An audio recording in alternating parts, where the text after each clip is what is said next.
क को इंग्लिश में के लिखते हैं। क से कमल। कमल को इंग्लिश में लोटस कहते हैं।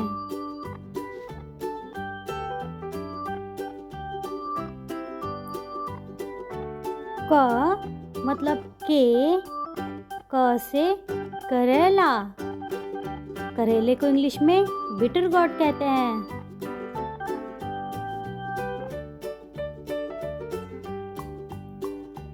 क से कबूतर।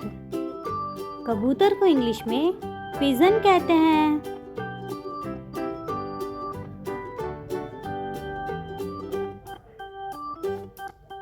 क से कछुआ।